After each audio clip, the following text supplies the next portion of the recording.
And so we are back.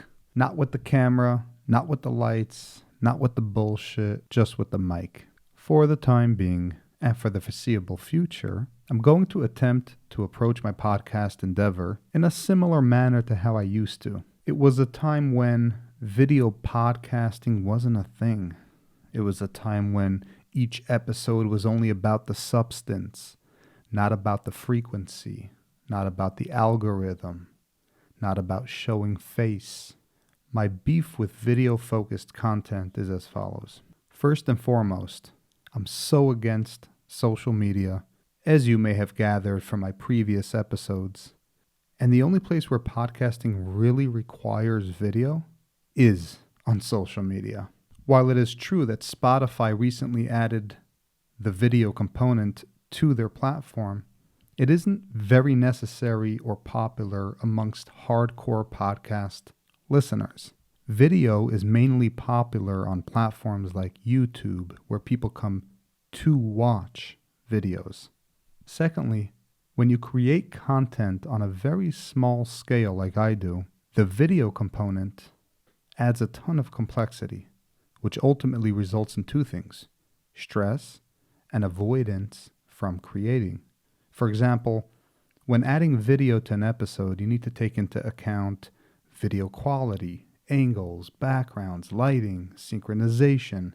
Editing takes 3 times as long, etc., etc. It's just a whole nother world that I have less than zero patience for. Finally, and probably most importantly, I'm a realist. Would things be different if I had a large audience? Sure. But I don't podcast for a living. I create content as a hobby. I don't make money from content creation. If and when I have a large audience, sure, the video element will be a no-brainer because I won't be the one who will have to worry about it. But right now, I speak to a few hundred people. Most of them, especially the individuals who listen to the full episodes, are listening to them on podcast platforms, audio-only platforms, kosher/healthy platforms. So I feel quite content in this decision, and I believe that it may give me the motivation to record more often. But that has always eluded me throughout the years, so don't get too excited. Recently, I listened to a couple of Sam Harris's podcast episodes. It reminded me that he doesn't add the video element on his podcast.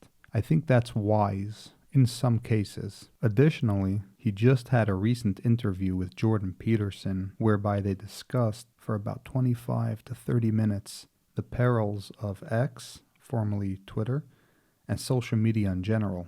In case there was an inkling of doubt about my decision to depart from all social media platforms, listening to that interview just reaffirmed everything I already knew.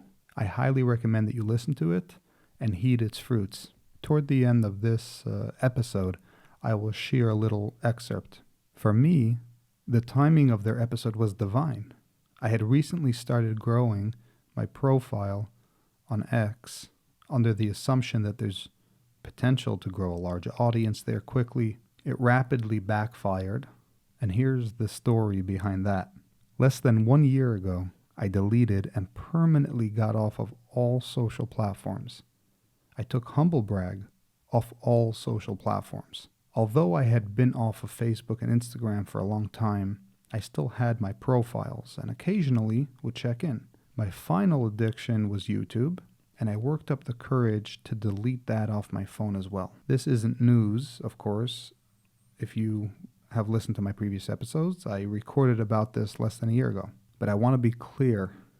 My life, my relationships, and my health improved instantly and noticeably. There is no question or doubt about the decision. Period. Getting off of social media is more valuable than winning the lottery. Then October 7th happened. Sub-animal Hamas terrorists invaded my homeland, Israel, and massacred hundreds of innocent people, our brothers and sisters. This took place while I and my family were on the last 2 weeks of a 2-month-long road trip spanning the entire United States. We were in Yellowstone National Park when the news broke. I instantly jumped onto X. Why?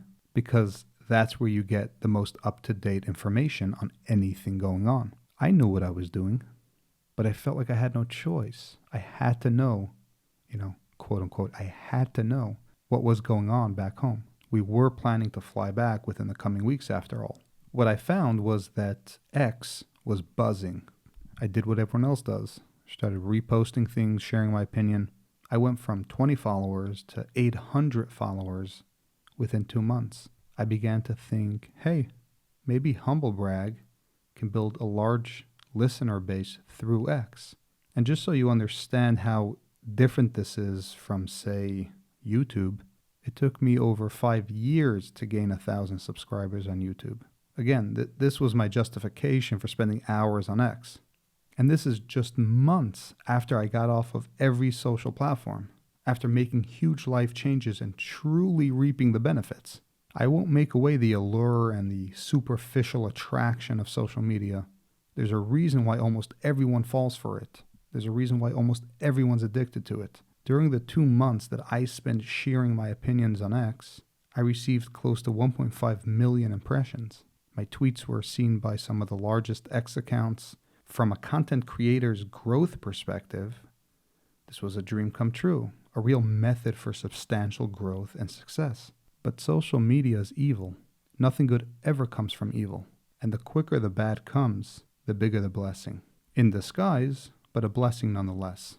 The reason I allowed myself to rejoin X in the first place was only because Elon Musk supposedly restored free speech on it. However, the gossip, lies, hypocrisy on social media in general is just so childlike and utterly nauseating. Elon Musk began by stating he wouldn't reinstate Alex Jones, for example, who was kicked off the platform years ago. Granted, Alex did say some crazy stuff, but free speech is free speech. In any event, Elon went back on his word, reinstated Alex, and gave him a huge audience by collaborating on X Spaces. Both of these occurrences are gross. Alex being canceled and Elon lying, then essentially promoting him. I'm trying to illustrate the low quality, low value antics you see on social media. You have characters like Andrew Tate who moan and groan about being canceled, yet it took all of 2 responses to him on X for him to block me. That's right, while I was out on my daily X prowl, ripping apart low IQ Hamas supporter immorality, I responded to Andrew Tate's illogic on the topic. As a result, he blocked me. Think about how pathetic that is. The most Googled man on earth, who talks about being tough all day and cries about being canceled at night, blocked the least Google man on earth, me, because I hurt his fragile ego and exposed his stupidity. He's not the only one. Anti-Semites like Lucas Gage, Sam Parker, and some other Hamas cheerleaders blocked me, all because they love their echo chamber and don't want their fans to see their views challenged. Do you understand how pathetic these games are? Do you comprehend how childish this entire circus is? As Sam Harris will explain shortly, X will make you do things that you'd never do in real life. It's a manufacturer of problems and negativity, something any healthy adult should want nothing to do with. Before we go there, though, let me give you a glimpse into the type of stuff that I was posting on X and the exposure that it got versus the exposure it gets on other platforms, and to help solidify why it's so appealing, of course, depending on what angle you're coming at it from. Here's the audio extracted from the first video I posted on X shortly after October 7th. Dear Hamas supporter, you are wrong, and you're focusing on the wrong things. When an entity invades a country, slaughters women and children, innocent human beings, you do not have conversations about peace. You do not have conversations about ceasefire. You do not have conversations about ownership of land. The only thing that should be discussed, no wait, the only action that should be taken place is the eradication of that entity. This is why the Israelis are not indulging in meaningless conversation with human beings like you, because they are busy doing what is moral. They're doing their duty. If you don't understand this, then you are on the wrong side of morality. Have you wondered why the Israelis can do what they're doing right now? That is because, thankfully, half the world who are on the correct side of morality are currently more powerful than the other half of the world. You know what the world looks like when the wrong half is on the side of power? Nazi Germany. That's what happens. Let's look at who supports your team. China supports your team. Russia supports your team. All the other Arabic countries support your team. Basically, all the countries that you would never live in yourself because they have reprehensible moral and ethical outlooks on life and how to live. Has it occurred to you that there is a pattern, a theme going on here? Why most advanced democracies support Israel in their right to defend themselves? If you think the time to have conversations about peace and proportionate responses, blah, blah, blah, blah, vomit, is now, you're wrong. Let me ask you this. If a group of Native Americans besiege your home, shoot your father in the face, tie up your mother, rape your sister in front of your mother, chop off the head of your little brother, and then take you hostage, and of course abuse you all along the way, do you think that in the aftermath of that, it is appropriate to have conversations about peace, about land, about right and wrong, and about politics? If you do, you're wrong. If you do, then you are hanging really low on the food chain. You are on the wrong side of survival of the fittest. If there were a spectrum consisting of those who live and those who die, you'd be very close to the left side. You'd be dead. Not to mention that A, you're an imbecile for thinking that way, and B, you're lying. I'll give you the benefit of the doubt that you're lying to yourself and you're not outwardly lying, but many of you are, and you know you are. Because if you're true to your emotion and had that scenario actually played out, you wouldn't be talking about peace. You'd be talking about killing, which is the only thing that matters in this case. Killing, eradicating evil. Politicians, lawmakers, they can discuss the legalities of the land. They can play politics. It's not your job or my job. It's their job. And it's not a conversation for now either. So once again, someone came into your home, slaughtered your family, and you want to have a conversation about land? Objection, relevance, it's irrelevant. If you don't understand that, you're either uneducated or ignorant. As I said, you die first because your enemies will take advantage of your ignorance. Now let's talk about the irony of supporting an entity, a people, who would slaughter you the second they have the chance. I like to think of it as gang rape. You are being gang raped by the Palestinians. The very people and ideology that you are supporting openly call for your destruction. See, what people forget is they don't just call for the destruction and the killing of Jews. They call for the killing of all Americans too. Essentially all democracies. If fundamentalist, extreme Muslims had their way, all, quote unquote, infidels would be wiped out. So while you're sitting behind your couch cheerleading ignorantly, wishing and hoping that your support means something in the real world, those very people you're supporting, those groups and those entities that you are supporting, would wipe you off the face of this earth in a heartbeat should they have the chance to do so. And you're too dumb to understand that. You're not just being gang raped, you're being made a fool of for the whole world to watch. You're an embarrassment to humanity. Or as I like to think, you're an embarrassment to the potential of humanity. Humans and humanity have so much potential. And it is people like you who are not living up to it. So please, stop lying. Stop cheerleading. Stop sharing fake news when you know it's fake news. Stop ignoring the evidence. Stop pretending like you're doing something good. You're not. But Israel is killing innocent.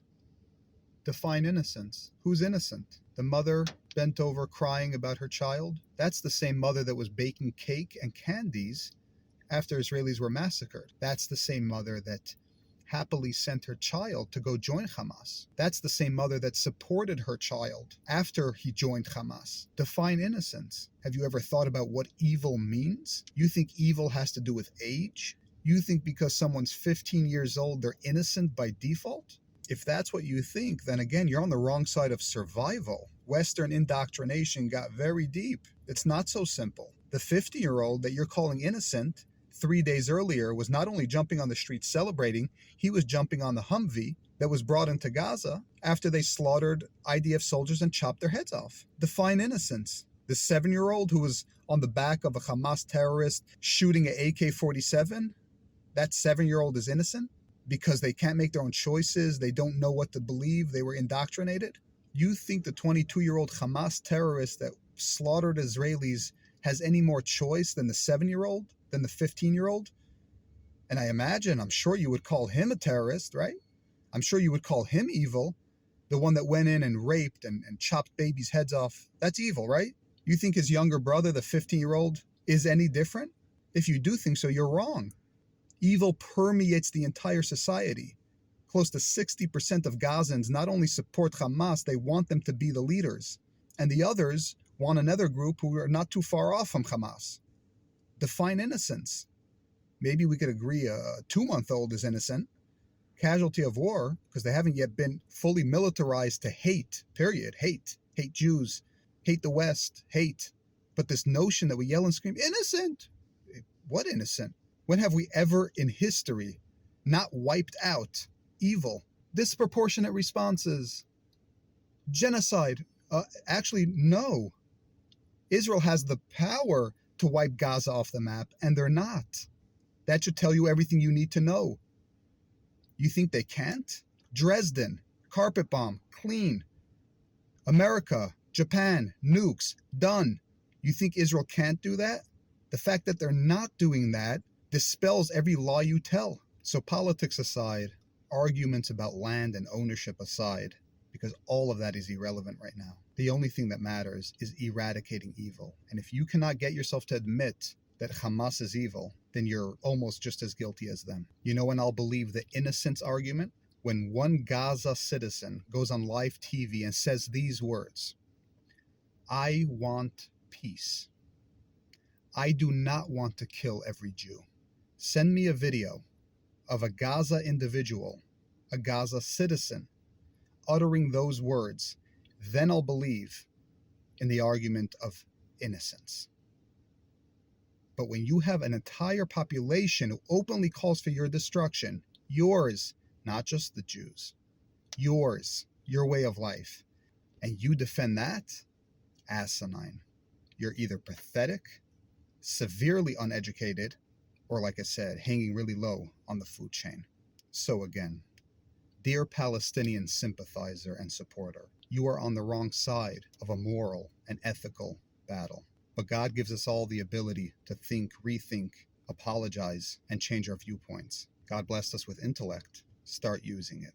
Leave a like and subscribe. That concludes the extracted audio. On my X profile, this video received 200,000 impressions. On my new YouTube channel, this video received 125 views. I'm saying this to help you fully appreciate and understand the significance a social media platform might have to any given individual or content creator, or for businesses. For some, like myself, for a long time, the argument was, I need it for business, or it helps me land clients, or I use it for my portfolio, blah, blah, blah, blah. Now, I only care about what it uses me for. It uses and abuses the shit out of you. Just like you wouldn't accept a nice vintage bottle of Cabernet if it had some sand or stones in it. Don't accept the supposed good that social media brings you when you know it comes with so much bad. Things were looking up for me on X until the curtain is peeled back, until X decided to suspend my account for what they considered spamming. In other words, I was sharing my posts too frequently on other people's posts as responses to help grow my channel and to fight anti-Semitism. Instantly, I felt the urge to fight it. I should appeal. They should give me another chance, right? But with spiritual awareness, I knew exactly what's going on. Hashem loves me. It was one day after this happened that Jordan Peterson released his episode with Sam Harris discussing the absolute evil and horror of X and social media. I took that as a sign and as a reminder that I should not push forward on the appeal process. I should go back to what I already knew and established. Social media is not a good thing. It doesn't matter what platform it is, it doesn't matter how you justify it, and it doesn't matter how you use it. Ultimately, it uses and abuses you. It destroys your life and your potential. If views or likes of any kind, even 200,000 of them, becomes or is used as a justification for me to harm myself, spiritually or otherwise, then it's all for naught. I'd be much better off tossing my mic in the garbage and never recording or sharing anything ever again. I'd be better off as a shepherd. Shout out to the Shvatim.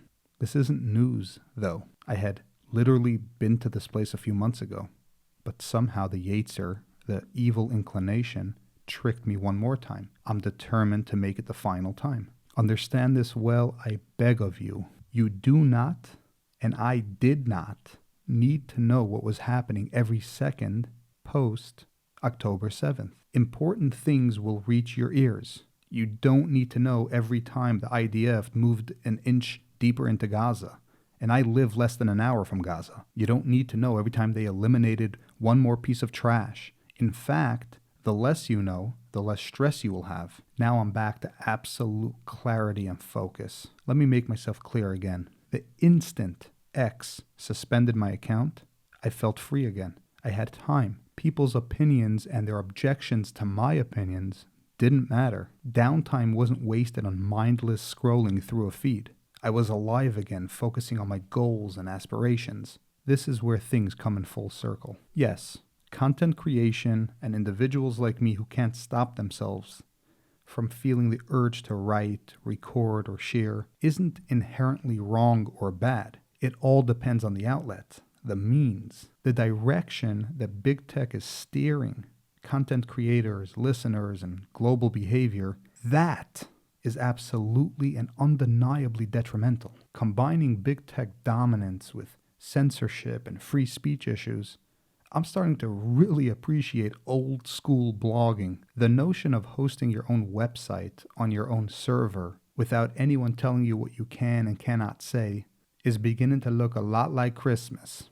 That's a Blue Streak quote. Blogging is cool. Craigslist is cool. Facebook Marketplace is shit.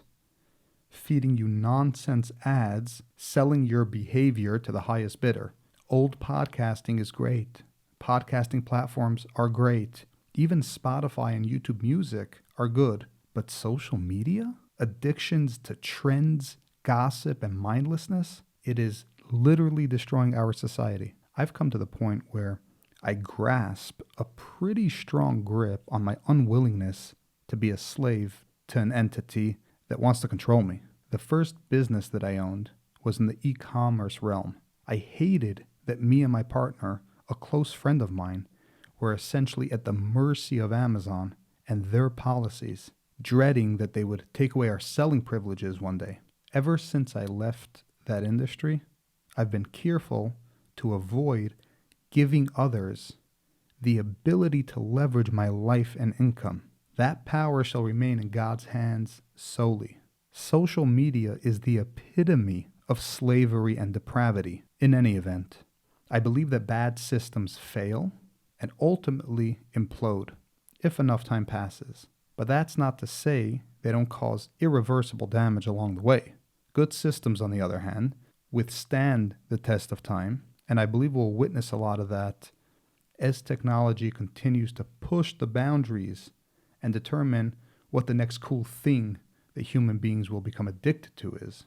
Deep breath.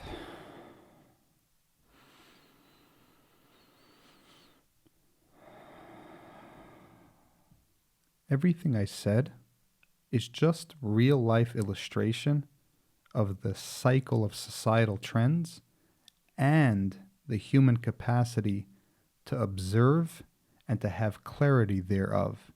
Conformity is a huge part of our sociology. If you believe that we don't have free will, then you are very likely going to live a life within the confines of what was set for you. Who does the setting, you ask? Society as a whole. Trends, big tech, media. Now, If you believe that you do have free will, then you must believe that you have the ability and the power to take action, to change the behaviors that you yourself deem unhealthy or non-beneficial. For many, many months, I've been struggling with the notion of trying to reconcile my values in combination with finding my place in the creative space. On the one hand, my values tell me that I care about sharing very specific things in a very healthy manner. On the other hand, the creative landscape implores me to share things that I don't value in a way that is not healthy. And if I don't concede, I won't hit the algorithm, I won't trend, so on and so forth. I won't make it big. Finding a way to solve this complexity is very rewarding. And you should know, you don't have many options. It's either you find it or you give up on your dreams, or you give in and conform. Here's an illustration of that. I related so deeply to the part in Peterson's interview with Sam, where he's essentially describing the very process that I've been going through as well in finding more meaning in life through balance and social media celibacy. Listen to this piece to see if it resonates with you as well. So it's good to see you again, Sam. And Yeah, Jordan. I think the first thing that I will ask you about is I'm just curious. We haven't talked for, I think it's almost a year now. I believe that's the case. And so the first thing I'm curious about is what are you up to? It feels like 2 years. I feel like our last conversation was in the very depths of COVID, and I was in some basement lair. So I have it's got to be 2 years. Um, Things are great. I mean, it's really a nice time of life. It's nice with the family. It's nice professionally. It's just I'm in a good spot. I'm all too aware that things can change, so I'm enjoying my moment in the sun. But it's really a beautiful period of life. Yeah. So what's good? I mean, my in terms of just how I spend my time day to day, it really has become a semi-seamless machine for producing well-being. I mean, it's really I'm doing what I want to do moment to moment, and um, finding lots of people who want me to do it. So it's just there's not much distance between what I have to do, certainly professionally, and what I would do anyway, just because I want to do it. So I count myself as extraordinarily lucky to have found my path here, and that it's working. So yeah. I mean, I have no complaints. It would be indecent to complain about anything personally at this point, except for the passage of time and the implications of that, which I know all too well. Yeah. Well, I would say that you look both younger and happier than you did the last time I saw you. And, I got quite attuned in my clinical practice to watching people's faces, obviously, but Mm, but also seeing to some degree the way that they're set habitually, and you look very good. And so I'm very happy to hear it. You said nice. something I think that is of particular interest to me is that you have managed, and also attribute this to some degree to good fortune, to bring together what you have to do with what you would want to do. And that seems to me a sign of optimality of function, as well as the good fortune that we just described. And so, what is it that you think that you're doing that's enabled you? I mean, I know that you've been concentrating to a large degree on meditative practice, for example, but what is it that you think you've done to your attitude, let's say, to your patterns of attention, that have enabled you to bring what you need to do and what you want to do in alignment? Well, this has been happening for quite some time. This is, I would say that this has been, it's taken me 20 years to fully get my professional life and my core interests to gel. And so part of that is having built out platforms where I can just follow my interests and follow the kind of the needs of the moment, whether it's responding to something that's in the news, or just figuring out what I'm most want to pay attention to in a given day or week. So, I mean, as you know, I have both my podcast, Making Sense, and I have the app, Waking Up, which is, it started at narrowly focused as a meditation app, but it's much more of an applied philosophy app at this point. It's just expanded beyond meditation, and it's expanded well beyond my contributions to it. So it's there are many other people on it, and so I can bounce between those two platforms, however I see fit. And they're while superficially they're similar because they're just me pushing MP3 files out to the world. They're just audio platforms in the end. They're totally unlike one another with respect to the kinds of topics I tend to engage and the kinds of interactions with the world that provokes. So it's really quite. It's almost like I'm living two lives simultaneously, because I'm waking up the app. I get. It's no exaggeration to say it. It's almost uniformly just pure positivity coming back at me. Apart from the occasional software glitch that crashes somebody's phone, and we hear about that. It's just that there's no distance between what I'm intending to put out and the effect I'm hoping to have, and the effect that I in fact seem to be having based on the feedback. So, this was, this has been, it was launched almost exactly 5 years ago. So for 5 years, I've had this look at this kind of alternate life. It's almost like a counterfactual life to the one I hadn't managed to lead, where I could sidestep all pointless controversy and annoying, bad faith criticisms, and just meet people at a place where what I have to give is found valuable by them in precisely the way that I would hope, right? So it's like a purely positive encounter with legions of people, which, again, because of my experience as an author and as a podcaster, I had lost sight of that even being a possibility, right? I had lost sight of the fact that there are people in this world who have careers where they don't get any grief from the world, because the world just understands what they're putting out, and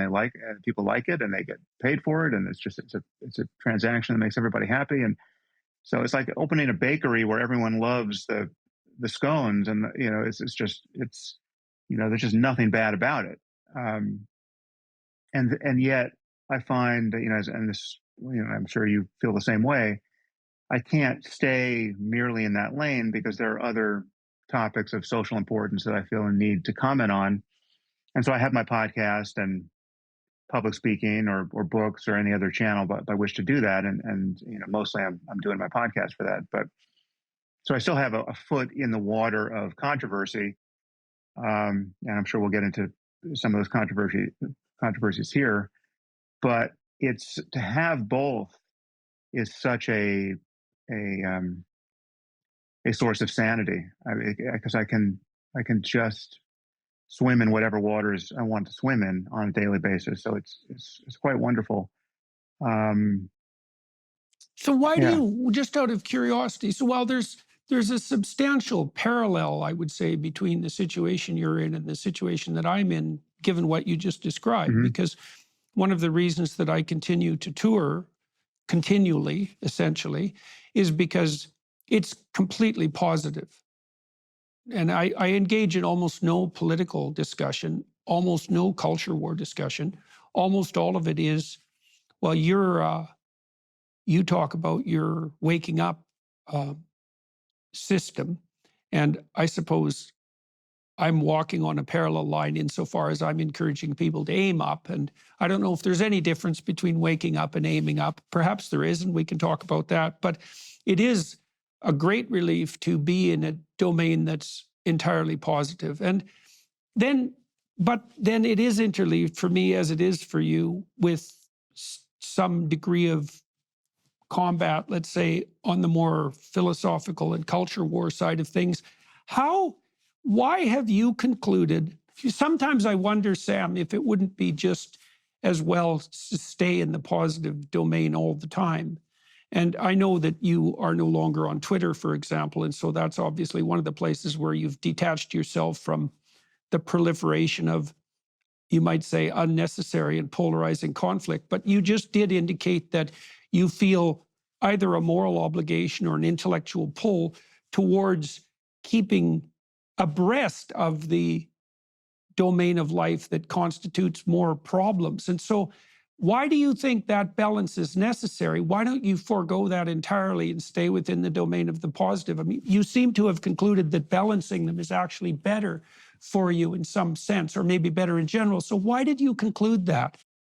Yeah, well, it's a question I continue to ask myself because you only have one life, or I would say you only have one life you can be sure of, and so why not live it in the happiest manner possible? But I do find that there are certain moments. First of all, my interests are wider than can be encompassed just by things like meditation and narrowly focusing on questions about how to live the most meaningful possible life, right? It's not all just about maximizing mental pleasure or even one's ethical wisdom moment to moment. There's things that interest me that I want to talk about that really don't belong over at Waking Up, but they do belong on my podcast. So talking about physics, say, right? That's just interesting, and I like to do that. So there's that. As you say, I deleted my Twitter account, which is an important part of the answer to your first question of just what has gotten better for me in the last 12 months. That was I really am embarrassed to say what a life hack that turned out to be, to get off Twitter. We can talk about why I did if you want, but the net result has been almost unambiguously positive. I mean, there's a slight sense, certainly when the things in the news are really heating up, that I could be missing something, or I'm not party to the conversation that's happening at that kind of interval, where people are responding to things every 30 seconds. But the truth is, I don't have to be, because what I have found is that when you don't have an opportunity to just blurt out your instantaneous response to something that's happening in the news or something you saw in your timeline, and you have to let your response to it cure over the course of days, in my case, because I have to decide, okay, is this important enough for me to actually talk about it on my podcast? And I might not be podcasting again for another 3 days or even a week.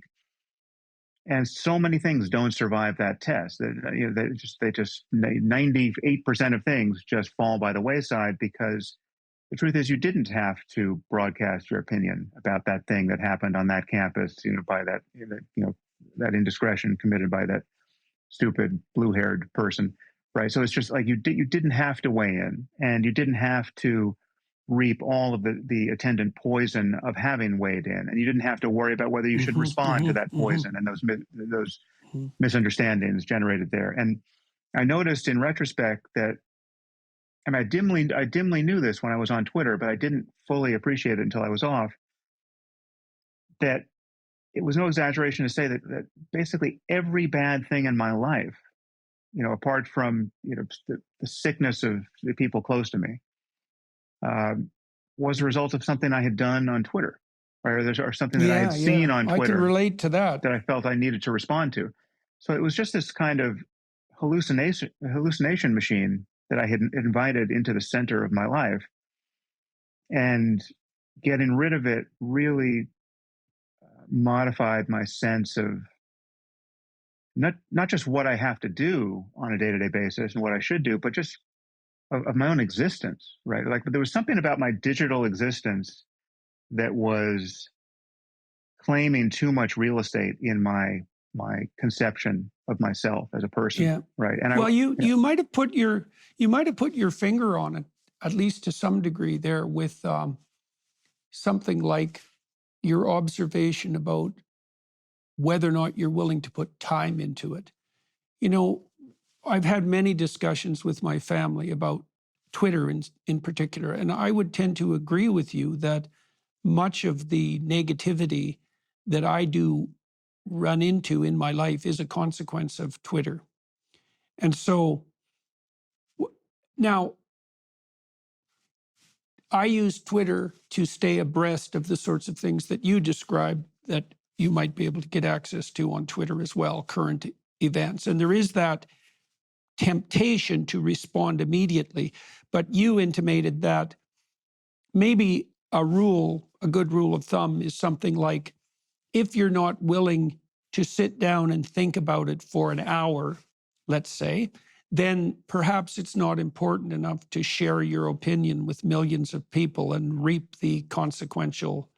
You know, and Twitter is, although it's a social media platform that facilitates impulsivity, it's also a broad scale publishing platform. And it's not obvious that you should be publishing all your instantaneous responses to cultural events. And it's a funny thing for me because it's not that easy to dissociate that from responsibility. You know, I feel that I have a responsibility to bring to light, let's say, certain elements of the culture war that are going on at a deep level. And part of the reason that I use Twitter the way that I do use it is to do that. But then it does have that problem of intense negativity. And I learned from walking through airports with my wife, we had this discussion a couple of times. Airports have bothered me a lot ever since 9/11. I review them as, they're like for me, they're the bleeding edge of the totalitarian incursion into general day-to-day life. And they've always made me very uncomfortable. I don't like lining up for the screenings, the theatrical screenings and so forth. And that made me very bitchy and hard to get along with in airports. And, you know, I had a conversation with my wife, a fairly detailed conversation. And our decision was, if I'm in an airport and something happens that annoys me, but isn't important enough to actually sit down and write about, then I have to just ignore it or shut up about it. And this has also helped me calibrate my responses. And it's the same problem with Twitter, right? Is that something can be irritating and be genuinely irritating, but that doesn't necessarily mean that the most appropriate way to deal with it is to share your irritation in the moment. And part of the reason Twitter is so pathological, perhaps, and is such a snake pit of polarization is because it does encourage that kind of impulsive and immediate response to things that are perhaps of sufficient seriousness so that they should only be taken seriously. Yeah, it encourages many things that I think are ultimately producing some consequential delusions for us, you know, individually and at scale. Um, I mean, so it provides a kind of an illusion of conversation because you'll tweet something at me, I'll tweet something at you, and we seem to be talking. But as you know, we're primarily talking in front of our respective audiences, which are different, which are largely different, right? So when I say something to you, you know, it's my audience is at my back, and vice versa. So much communication becomes performative, and that starts to degrade the kind of the good faith characteristics of a real conversation, and people just wind up scoring points on each other, and it encourages that. That's the kind of thing, dunks are the kind of thing that tend to go viral. It selects for a kind of dishonesty. There's an ethic where, there are very few people feel a real need. I mean, certainly anyone who's any kind of activist, politically, left or right, doesn't feel much of a need to really get their opponent's position correct before savaging it. They don't mind distorting it, especially if they can use clips of their opponent that have been artfully edited so as to make them seem to be saying something they weren't in fact saying in context. They will use that as a way of just smearing the person. You want to hold someone accountable for the worst possible version of what they might have said, however implausible it really is, as long as that can be made to stick. And people just see what can be made to stick, and they almost never go back and clean up their, apologize for their errors and go back and clean up their mess. And people do this. People, when blue check marks meant something, there were a lot of blue check marks who would behave this way, right? And journalists or people who are treated as journalists. And I, as a point of principle, really have always tried to avoid that. I mean, whenever I get somebody's views wrong, however odious I find their views or how odious I find them as a person, I apologize for that and correct the record. But I found myself continually in dialogue with people who didn't play by those rules. So it's set up to bring out the worst in us and to degrade conversation way more fully than it's ever degraded in person. I mean, the thing that convinced me to get off Twitter is that I was seeing people behave like psychopaths by the tens of thousands, and I knew there couldn't be that many psychopaths, right? I knew these people couldn't be this dishonest or malicious in their lives. And in fact, in many cases, I knew this because I knew some of the people. I had dinner with some of the people. You and I have mutual friends and colleagues among these people.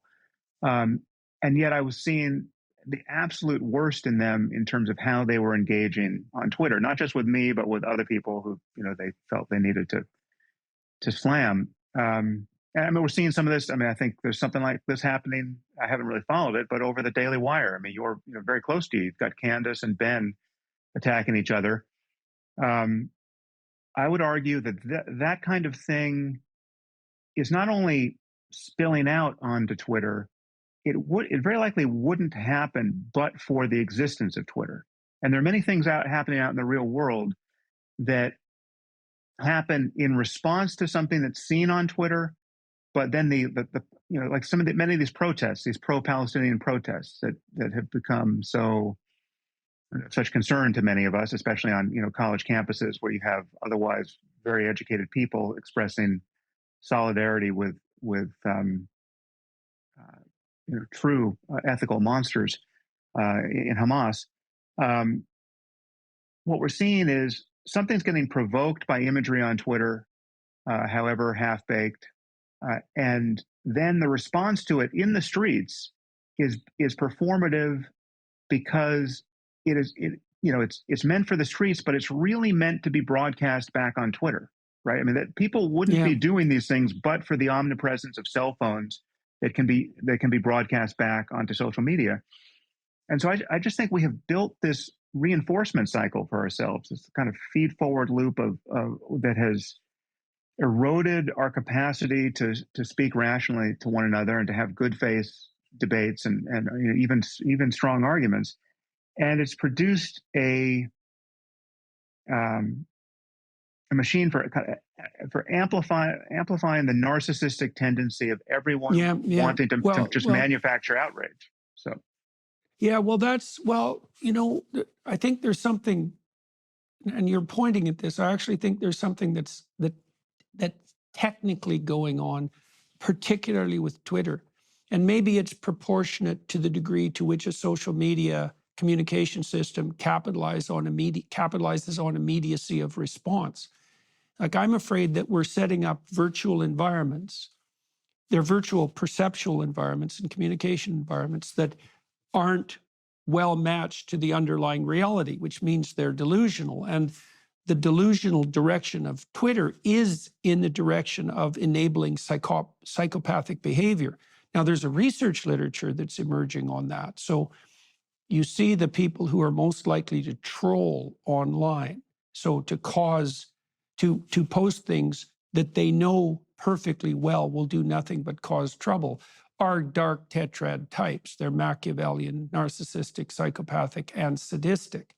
And then, so it does bring those people out of the woodwork to a much greater degree than might be otherwise expected. But I also think, as you pointed out, that it does the same thing to those fragmentary psychopathic tendencies that exist in everyone. It's a psychopathy facilitator. And the degree to which that is driving polarization in the broader culture is indeterminate. I think it might be driving almost all of it. Right? Because my online life and my real life are so different that they almost bear no relationship to one another. Like, and I suspect this is something that you said you've been discovering, particularly as a consequence of working in the waking up space. I mean, all the interactions I have with people in public, in my actual life, are unbelievably positive, with the exception of perhaps 1 in 5,000. Now, the 1 in 5,000 can be quite unpleasant, but it's statistically negligible. But if you derived your expectation of my experience from the online world, you'd expect that, half the people that I ran into would be people that hated me. And simply, the lack of concordance is so remarkable that it does look like the difference between a delusion and reality. And I think it's unbelievably dangerous. Like, we have no idea what it means to compress people to the point where their communication tilts heavily in the psychopathic direction. We have no idea what the broad scale social consequences of that might be. Yeah, I share your experience. Again, my encounters in public are almost uniformly positive. I think obviously there's a possibility of a selection effect there, that the only people who are likely to come up to you are the people who have something nice to say, and then you have other people who are recognizing you, who are just holding their tongues, and they don't like you. And we're both controversial figures, and I have to think that some percentage of the people who notice us in public are people who are not fans and just don't say anything. But still, I've seen the effect. I've joined the two groups. I know what it's like to deal with the same person on Twitter in front of their fans versus over dinner, and it's they're miles apart. And I just see there's so it is corrosive, even in the best case, when we're not talking about anonymous trolls who are hiding behind their anonymity and just savaging you. These are people with real reputations who you actually know and will likely meet again in person, and yet Twitter brings out the absolute worst in them. I mean, for me, the very large, the 800-pound canary in the coal mine for me is Elon. I mean, look at what Twitter has done to Elon's life, right? It's just, yeah, Elon used to be a friend. He's somebody I knew reasonably well. His engagement with Twitter has been catastrophic for him as a person, from my point of view. I mean, it's clearly a compulsion. I mean, he was so addicted to it that he felt he needed to buy the platform. But it is his use of it has been so irresponsible and produced such. I mean, forget about the harm he's produced in other people's lives. And nothing I'm saying now it relates to changes he's made to the platform. I mean, that's a separate thing that we can talk about. I've always been agnostic as to whether or not he could actually improve Twitter as a platform, and he may yet wind up doing that. But I'm just talking about the way he has personally used it as a user of the platform, and the way he's interacted with people and signal boosted massively the profiles of anonymous QAnon lunatic trolls, right? I mean, he's been completely cavalier in who he interacts with, all the while knowing that anyone he boosts suddenly gets 1 million followers and has a platform that they otherwise couldn't imagine having. So I look at him and I think, all right, okay, if someone of his talent, who has so many other good things to do with his 24 hours in any given day, is this derailed by this platform? Is using it this compulsively to the obvious degradation of his reputation in most circles that count, right? I mean, he's not. He can't be canceled because he's produced so many useful things, and I mean, he's just too embedded with things that everyone still wants. But man, if he were a little less productive, in space and on the ground, we would never, he'd be the next Alex Jones in terms of the way mainstream culture would view him. And it's been terrible to see, right? It's been very depressing to see. So, and I guess I can blame him, but I blame the stimulus more. I blame Twitter. I mean, for whatever reason, he has found this to be the most addictive thing in his life, and he's been willing to totally torch relationships over his use of it. Yeah, well, it's definitely the case that one of the cardinal dangers of Twitter is its propensity to bring out the worst in people and the worst in the culture. I mean, I guess it's an open question whether or not Musk's takeover of Twitter will result in the dramatic improvements to the platform that might justify the risk inherent in engaging with it. How many people do we need to hear this from before we realize that it's imperative? How bad do things need to get before we come to our senses and change our behavior. I'm super glad that I'm figuring this out in my low 30s. I consider that a gift and a divine blessing. I cannot fathom being 50 years old whilst still being addicted to social platforms and trying to find a way to live a life that is both quality and meaningful. The notion of mature adults on social media is an oxymoron.